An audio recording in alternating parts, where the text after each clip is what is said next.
அழகு தெய்வமாக வந்த பழனி மலை மீது நிற்கும்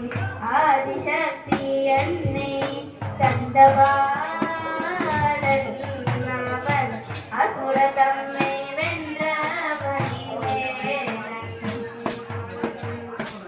அழகு தெய்வமாக வந்த பழனி மலை மீது நிற்கும் ஆதிசக்தி அன்னை தந்தவாளன் அசுர தம்மை வென்ற நல்ல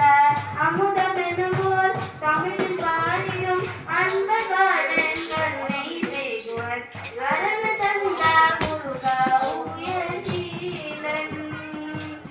என்ற அசுரன் காக்கும் அழகு தெய்வ